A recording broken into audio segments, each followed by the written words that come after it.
नमस्कार, स्वागत है आपका। न्यूज कुट देख रहे हैं आप और मैं हूं आपके साथ लता। जिस तरीके से इन दिनों देहरादून में जो हादसा हुआ और उसके बाद से जो तस्वीरें अब सोशल मीडिया पर लगातार वायरल हो रही हैं, जो तस्वीरें बार बार हम सबके सामने आ रही हैं सोशल मीडिया के थ्रू, इंस्टा के थ्रू, ट्विटर के थ्रू, ये दरअसल दिल को कचोड़ने वाली तस्वीरें हैं। और ऐसे में ये सवाल सबके जहन में भी अब आ रहा है बार बार, क्योंकि ये कोई पहला हादसा नहीं है। हालांकि इसके पहले भी कई हादसे उत्तराखंड में हुए हैं। हाल ही में जो अल्मोड़ा में बस गिर गई थी वो हमने देखा। तो हालांकि रोड एक्सीडेंट के मामले लगातार उत्तराखंड में जरूर बढ़ रहे हैं, लेकिन जिस तरीके से इस समय जो नौजवान हैं, जो जेन जी वाली जनरेशन है, जो अपकमिंग जो टीनेजर्स इस समय के हैं, क्या वो अपने जीवन का कोई मोल नहीं समझ रहे हैं क्या? हालांकि किसी को नहीं पता होता कि अब अगले वक्त में क्या होने वाला है, लेकिन जिस तरीके से उत्तराखंड के देहरादून में जो हृदय विदारक तस्वीर सामने आई, जो हादसा देहरादून में हुआ, एक कॉलेज के छात्र जो शाम को नई गाड़ी की पार्टी करने के लिए घर से बाहर निकले हुए थे और कैसे तेज स्पीड गाड़ी उन्होंने चलाई कि आप सोचिए इतनी भयावह तस्वीरें जो आप देख ना पाए। सड़कों में किस तरीके से चिथड़े पड़े हुए हैं उन बच्चों के, जिनके माँ बाप ने सपना देखा होगा कि अब 24-25 साल बहुत छोटी सी उम्र उन बच्चों की है कि अभी बच्चे जो है अपना भविष्य बनाएंगे, लेकिन ये कौन जानता है कि बच्चे ही दरअसल छोटी सी नजरअंदाजी के कारण जो अपना जीवन समाप्त कर देते हैं। और पर हम बातचीत करेंगे कि आखिर ये हमारी जो सोसाइटी है ये कहाँ जा रही है, हम जीवन में आगे बढ़ रहे हैं या फिर पिछड़ते जा रहे हैं। मेरे साथ मेरे सहयोगी हैं, इनसे हम बातचीत, क्योंकि कोई मुद्दा नहीं है, ये कोई खबर नहीं है जिस पर हम कुछ विश्लेषण करें, लेकिन ये वाकई एक मुद्दा है कि आखिर हम किस तरफ जा रहे हैं, हमारा यूथ, हमारा जो समाज है वो किस तरफ जा रहा है। क्योंकि अब इस तरह की जो तस्वीरें सामने आती, जो देहरादून से सामने आई, जो अब तक आप सोचिए कि लोग इस घटना को नहीं भूल पा रहे हैं। और जिस तरीके से जो तस्वीरें बार बार अब नई तरीके से जो सीसीटीवी फुटेज सामने आ रहे हैं कि आप सोचिए स्पीड पहले कम थी, लेकिन बाद में इतनी तेज स्पीड हो गई कि गाड़ी के परखच्चे उड़ गए। तो क्या लग रहा है कि कहाँ जा रहा है हमारा समाज? क्यों इस तरह से जो यूथ है वो एक अलग डायरेक्शन में अब आगे बढ़ती जा रही है? क्या कारण आपको लगता है? देखिए, इसके कारण बहुत बड़े तो नहीं है, लेकिन हाँ इतना जरूर है कि जिस तरह से अगर वो पार्टी करने निकले थे, तो ये आजकल हमारे कल्चर में आ गया है कि अगर छोटी छोटी चीजों के लिए पार्टियां होने लगी हैं। गाड़ी खरीदी, चलो पार्टी करने, जरा सा कुछ चीजें खरीद कर लेकर आए, पार्टी करने चलो, घर में टीवी आया, पार्टी करने चलो। ये जो कल्चर हमारे यहाँ अब धीरे धीरे बिल्ड हो रहा है, ये थोड़ा सा अजीब है। हो सकता है कि आप एंजॉय के लिए इसको सही मान लिए, लेकिन उसके साथ चलो आप पार्टी भी कर रहे हैं तो कम से कम हदों में रहना बड़ा जरूरी है। यहाँ जो पूरा मामला है वो इसकी वजह से है कि हदें पार की गई। सबसे पहले वो पार्टी करने जाते हैं, वहां नशा करते हैं, ड्रिंक करते हैं, और उसके बाद नशे की हालत में ही एक BMW से रेस लगाना शुरू कर देते हैं। तो उस नशे की हालत में जो होड़ वाली स्थिति बनी और उसकी वजह से जब स्पीड बढ़ी और वो स्पीड इतनी बढ़ गई कि जिसको कंट्रोल करना आसान नहीं रहा, और उसे कंट्रोल करते करते वो कब कंटेनर में पूरी कार अंदर चली गई ये पता ही नहीं लगा। उसके बाद जब पुलिस ने इन्वेस्टिगेशन किया तो पता लगा कि ब्रेक के नीचे जो है पानी की बोतल पड़ी हुई थी। तो ये एक उम्मीद पुलिस जता रही है कि शायद ब्रेक इसी वजह से ठीक से लगे नहीं होंगे और जिसके कारण कार पूरी कंटेनर में घुस गई। दूसरी बात, कुछ लोगों का यह भी कहना है कि जो दो लड़कों, एक लड़का और एक लड़की का जो सर कटा हुआ मिला, उसके पीछे यह भी कारण बताया जा रहा है कि शायद वो सनरूफ को खोलकर खड़े हुए थे। ओके। हाँ, तो इस वजह से वो ऐसा हुआ होगा। लेकिन दूसरी तरफ कुछ लोग उसको खारिज भी कर रहे हैं कि नहीं, ऐसा नहीं हो सकता है, जो जांच के आधार पर बातें चल रही हैं। लेकिन देखिए, सबसे पहला तो यही कि अगर आप ड्रिंक कर रहे हैं तो उसके लिए तो ना ही करें तो ज्यादा बेहतर है।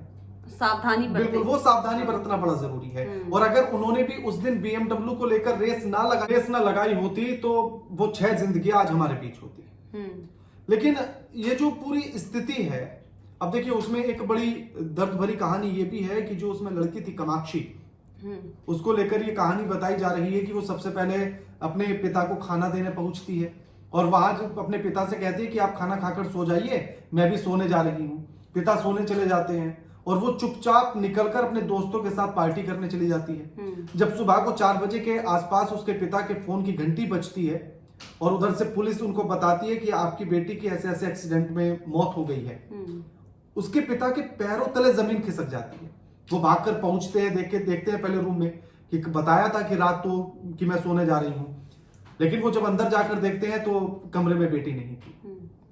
तो सोचिए कि उस पिता पर क्या गुजरी होगी, जो बड़े इत्मीनान की नींद रात को सोया होगा ये सोचकर कि उसके सोने के साथ ही उसकी बेटी भी सो गई होगी, और अगली सुबह उसको पता लग रहा है कि बेटी अब जीवन भर के लिए सो गई है। जीवन भर के लिए सो गई है। हाँ। लेकिन जिस तरीके से अब हम, हालांकि आजकल का जो जेनजी वाली जनरेशन है, जो आज की जो जनरेशन है, पार्टी और ये हाउस पार्टी, आउटिंग पार्टी, कोई नई चीज ले ली उसकी पार्टी हालांकि अक्सर करती है, और चलो एक मनोरंजन का हम साधन भी मान ले, लेकिन क्या कहीं ना कहीं आधुनिक इस समय में एक नई चीजों के नई मुकाम पर पहुंचने के लालच में क्या हम कई महत्वपूर्ण चीजों को भूलते जा रहे हैं? क्या एथिक्स भूल चुके हैं? क्या जो जोश में होश खो देने वाली बात, कभी हमारे बुजुर्ग ये बात कहा करते थे कि बेटा जोश में होश कभी मत खोना, और वो ज्ञान बहुत जरूरी अक्सर हम सबके लिए होता था। तो क्या अब वो ज्ञान देने में पेरेंट्स हो गया या फिर ये समाज हो गया, आज की यूथ को कामयाब नहीं हो पा रहा है क्या कि जोश में होश मत खोना? क्योंकि अक्सर हम जो देख रहे हैं आजकल, जो भी एक्सीडेंट हो रहे हैं वो जोश में होश खोने के बाद हो रहे हैं, क्योंकि स्पीड, जितने भी रोड एक्सीडेंट हुए हैं उसमें स्पीड जो है एक बहुत बड़ा कारण, और कई लापरवाही जो है, शराब पीकर गाड़ी चलाना कारण बहुत बड़ा सामने आया है। तो जोश में होश खोना, खामियाजा भुगत रहे हम सब इसका। बिल्कुल, देखिए ये जो 6 मौतें हुई हैं और जो साथ में 6 परिवार और जोड़ लीजिए, वो जो इस दंश को आज झेल रहे हैं उसका बड़ा कारण वही है कि वो जोश में होश खोया गया है। अगर रेस ना लगाते और उस समय पर वो जोश ना आया होता कि अच्छा हमसे आगे, और फिर उसमें वो होश नहीं खोया गया होता, तो कभी भी कार लगता है कंटेनर में नहीं घुसती और ये 6 जिंदगियां नहीं खोई जाती। इसका सबसे बड़ा कारण यही है कि समझाने की भी जरूरत है, और समझाने के साथ साथ बच्चों को ये समझने की भी जरूरत है कि हाँ, होश नहीं खोना है चाहे जो हो जाए। जिंदगी सबसे प्यारी है और इस जिंदगी को जीना है। बिल्कुल, जिंदगी सबसे प्यारी और जिंदगी को जीना है। और ऐसे में राणा जी, क्या आपको लगता है कि हालांकि ये एक बहुत बड़ी लापरवाही का कारण ही है जो इतना बड़ा हादसा देहरादून में हुआ, लेकिन अब जब इस हादसे के बाद जो तस्वीरें देहरादून की, चाहे राजपुर रोड हो चाहे तमाम अन्य रोडें हो, जहां पर सामने आ रही है वो ये कि अब जो ट्रैफिक पुलिस है वो एक्टिव हो गई है, परिवहन विभाग जो है वो एक्टिव हो गया, तो क्या कहीं ना कहीं लचरता जो है वो हमारे अंदर तो ऑलरेडी दिखाई पड़ती ही है, हम सब समाज के अंदर, तो क्या सिस्टम में भी जो है लचरता होने की वजह से अब जो ये सड़क हादसे हैं वो लगातार कहीं बढ़ रहे हैं क्या? देखिए, दोनों चीजें हैं। लचरता है वो अपनी जगह है, लेकिन साथ में एक जिम्मेदार नागरिक होने के नाते हम भी अपनी जिम्मेदारियों को भूल रहे हैं। हम हर बात का दोष प्रशासन को या सरकार को नहीं दे सकते हैं। और इसीलिए क्योंकि कुछ जिम्मेदारियां हमारी भी हैं। सरकार ने मान लीजिए कि ट्रैफिक पुलिस वाला वहां खड़ा है, अब सोचिए वो जिस स्पीड से रेस लगा रहे होते तो ट्रैफिक पुलिस वाला हो सकता था कि उसका चालान काटकर घर भेज देता, लेकिन उसको तुरंत रोकने की स्थिति में नहीं होता, हाँ, है ना? तो वो गलती वहां उन्हीं की, वो जिम्मेदारी हमें अपनी समझनी पड़ेगी। चाहे वहां कैमरा लगे हुए होते, कुछ भी होता, लेकिन उनकी स्पीड को तुरंत कम तभी किया जा सकता था जब खुद वो अपनी जिम्मेदारी को निभा रहे होते। और दूसरा ये, मैं उस वीडियो को देख रहा था, जो वीडियो उस घटना के बाद वायरल हुआ, तो उसमें जो व्यक्ति ने वो वीडियो बनाया उसने खुद ये बताया कि ये जो देहरादून का ONGC हाँ, जो चौक है, ये बड़ा खतरनाक है, यहाँ अक्सर एक्सीडेंट होते हैं। और उसी में पीछे से एक और आवाज आती है, वो वीडियो बनाने वाला ही शायद बोल रहा है, वो कहता है कि आपको पता है कल या परसों ही मेरे चाचा की भी डेथ इसी चौक पर एक्सीडेंट से हुई है। उस वीडियो में ही वो बोलता हुआ नजर आ रहा है कि कल परसों में मेरे चाचा की डेथ भी इसी चौक पर हुई है, ऐसे ही हादसे में। तो थोड़ा सा प्रशासन को बस उस तरफ जरूर ध्यान देना होगा कि उस चौक को और कैसे बेहतर कर सकते हैं। लगातार जो हादसे हो रहे हैं और जिस तरह से वो वीडियो बनाने वाला कह रहा है कि इस चौक पर अक्सर जो है हादसे होते हैं, तो वो ध्यान देने की जरूरत प्रशासन को जरूर है। बिल्कुल, हालांकि इतना बड़ा जो हादसा देहरादून में हुआ, इसने हम सबको अंदर से, हम सबकी जो है रूह को तो कपा ही दिया है। लेकिन ऐसे में अब क्या लगता है, हालांकि ये एक प्रत्येक व्यक्ति की जिम्मेदारी है, प्रत्येक नागरिक की जिम्मेदारी है कि अगर वो सड़क पर चल रहा है तो वो सड़क के नियमों का पालन करे और अपनी जान को भी जो है सुरक्षित रखे।